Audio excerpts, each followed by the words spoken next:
Hi hello வணக்கம் நண்பர்களே. நமக்கு இன்றைக்கி இந்த வீடியோவில் 2.1 ஆம்பிளிஃபையர் பற்றி பார்க்கலாம் வாங்க. இது பார்த்தீங்கன்னா ஆன் ஆஃப். இதில் நம்ம டேகல் சுவிட்ச் யூஸ் பண்ணியிருக்கோம். இது அவ்வளோ சீக்கிரம் போகாது. இந்த ஃபஸ்ட்டில் இருக்குது பார்த்தீங்கன்னா சப்போட வால்யூம் அட்ஜஸ்ட்மெண்ட் கண்ட்ரோல். இதை வச்சு தான் சப் அட்ஜஸ்ட் பண்ணிக்க முடியும். இது பார்த்தீங்கன்னா மாஸ்டர் வால்யூம். இது பார்த்தீங்கன்னா பேஸு. இது ட்ரிபிள். இது பார்த்தீங்கன்னா நம்ம ரெடி பண்ண செட்டு தான். இதில் ஃபஸ்ட்டு பார்த்தீங்கன்னா இவர் ஸ்டூடியோ ஆம்பிளிஃபையர் மட்டும் தான் வேணும்னு கேட்டிருந்தாரு. அதனால் நம்ம LA 4440 AC யூஸ் பண்ணி ஒரு போர்டு ரெடி பண்ணி கொடுத்துருந்தோம். அதையே இப்போ 2.1 மாற்றி கொடுக்க சொல்லியிருந்தாங்க. அதனால் அதை இப்போ நம்ம மறுபடியும் இது ஒரு வீடியோ எடுத்து போடுறோம் பாருங்கள். பேக் சைடு காட்டுறேன் பாருங்கள். எல்லாத்துக்கும் தனித்தனியாக லைன் எடுத்து கொடுத்துருக்கேன். மேலே ஃபஸ்ட்டில் இருக்குது பார்த்தீங்கன்னா சப்போட ஒயரு. இது கொஞ்சம் லென்த்தாக கொடுத்துருக்கோம். கீழே ரெண்டாவதாக பார்த்தீங்கன்னா 2 ஒயர் கொடுத்துருக்கோம். இது பார்த்தீங்கன்னா 2 ஸ்பீக்கருக்கான அவுட்புட்டு, அதாவது லெஃப்ட் ரைட்டுக்கான அவுட்புட்டு 2 ஒன்றா கொடுத்துருக்கோம். நம்ம இந்த 3 ஒயரையும் ஒரே ஒரு அவுட்புட்டில் கொடுத்துருக்கலாம். பட் அப்படி கொடுத்தா எதுன்னு கன்ஃபியூஷன் ஆகிடும். அதனால தான் நம்ம தனித்தனியாக ஹோல்ஸ் போட்டு தனித்தனியாக ஒயர் வெளியே எடுத்து கொடுத்துருக்கோம். லாஸ்ட்டில் கீழே இருக்கிறது பார்த்தீங்கன்னா சப்ளை இன்புட்டுக்கான ஒயர். இதில் பார்த்தீங்கன்னா red colour wire, black colour wire தனித்தனியாக கொடுத்துருக்கோம். இது பார்த்தீங்கன்னா நம்ம 1² mm யூஸ் பண்ணியிருக்கோம்.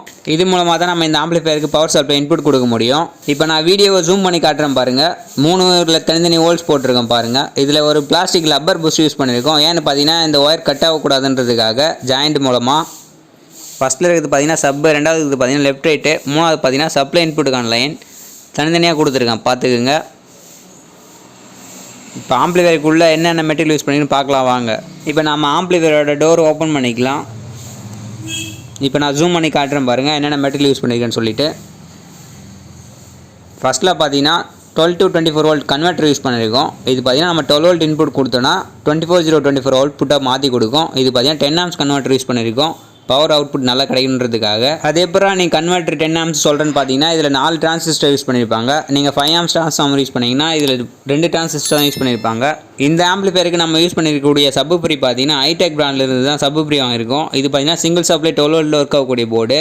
இதில் அம்மிங் எதுவும் வரக்கூடாதுன்றதுக்காக தான் நம்ம இந்த போர்டு யூஸ் பண்ணியிருக்கோம். இந்த போர்ட்லேயே பார்த்தீங்கன்னா இன்பில்டாக ஒரு ப்ரீசெட் கொடுத்துருக்காங்க. அந்த ப்ரீசெட் அட்ஜஸ்ட் பண்ணுறது மூலமாக நம்ம சப்போட கெயின் அட்ஜஸ்ட் பண்ணிக்க முடியும். இந்த ஆம்பிளிஃபையரில் நம்ம யூஸ் பண்ணியிருக்க பவர் ஆம்ப் போர்டு பார்த்தீங்கன்னா 7297 IC யூஸ் பண்ண ஸ்டீரியோ போர்டு தான் யூஸ் பண்ணியிருக்கோம். இதோட வாட்ஸ் பார்த்தீங்கன்னா 15+15 வாட்ஸ் அவுட்புட் எடுக்கலாம். இதில் பார்த்தீங்கன்னா 8 inch ஸ்பீக்கர் வரைக்கும் நம்ம லோட் பண்ணிக்க முடியும். சப் ஆம்புக்கு நம்ம யூஸ் பண்ணியிருக்க போர்டு பார்த்தீங்கன்னா ரவி மோனோ போர்டு யூஸ் பண்ணியிருக்கோம். இதில் பார்த்தீங்கன்னா 2 FET 2 யூஸ் பண்ணியிருக்காங்க. ஆம்பிளிஃபையர்லேயே இந்த போர்டு மட்டும் தான் 24024 டியூல் சப்ளை கொடுக்க வேண்டிய போர்டு. மீதி எல்லா போர்டும் பார்த்தீங்கன்னா சிங்கிள் சப்ளையில் ஒர்க் ஆகக்கூடிய போர்டு தான். நம்ம கன்வெர்ட்டர் வச்சு மாத்திர வோல்டேஜ் பார்த்தீங்கன்னா இந்த போர்டுக்கு மட்டும் தான் யூஸ் ஆகுது.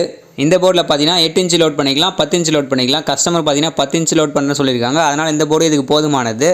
இந்த ஆம்பிளிஃபையருக்கு நம்ம யூஸ் பண்ணியிருக்க பிடி போர்டு, அதாவது பேஸ்டபிள் போர்டு பார்த்தீங்கன்னா மகேஷ் பிராண்ட்லேருந்து ATC BT வெர்ஷன் 1 போர்டு தான் யூஸ் பண்ணியிருக்கோம்.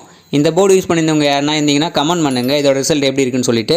ஆன் ஆஃப் சுவிட்ச்லேருந்து ஒரு 1K ரெசிஸ்டர் அடித்து ஒரு LED கனெக்ட் பண்ணியிருக்கோம். இந்த LED எதுக்குன்னு பார்த்தீங்கன்னா செட் ஆனில் இருக்கா ஆஃப்ல இருக்கான்னு கண்டுபிடிக்கிறதுக்காக தான் இந்த LED ஜாயின் பண்ணியிருக்கோம். இந்த ஆம்பிளிஃபையரில் பார்த்தீங்கன்னா நம்ம எல்லாத்துக்கும் க்ளூ கன் யூஸ் பண்ணி ஒட்டியிருக்கோம். ஏன்னு பார்த்தீங்கன்னா இது வெஹிக்கிளில் யூஸ் பண்ணுறதுனால ஓவர் வைப்ரேஷன் ஏற்படும். எந்த லூஸ் கண்டக்ட் ஏற்படாமல் இதுதான் நம்ம க்ளூ வச்சு ஒட்டியிருக்கோம் எல்லாத்தையும். இந்த ஆம்பிளிஃபையரில் நம்ம யூஸ் பண்ணியிருக்க ப்ளூடூத் போர்டு பார்த்தீங்கன்னா ஐப்ளே பிராண்ட்லேருந்து யூஸ் பண்ணியிருக்கோம். நம்ம இது எல்லா ஆம்பிளிஃபையர்லையுமே ஐப்ளேயோட பிராண்டு தான் யூஸ் பண்ணியிருக்கோம். ஏன்னு பார்த்தீங்கன்னா இதில் கிளாரிட்டி கொஞ்சம் நல்லா இருக்குது. அதனால தான் இந்த போர்டு யூஸ் பண்ணியிருக்கோம். TDA 7297 ICயோட ஃபுல் வீடியோ வேணால் மேலே ஐ பட்டனில் லிங்க் கொடுக்குறேன், பார்க்காதவங்க போய் பாருங்கள்.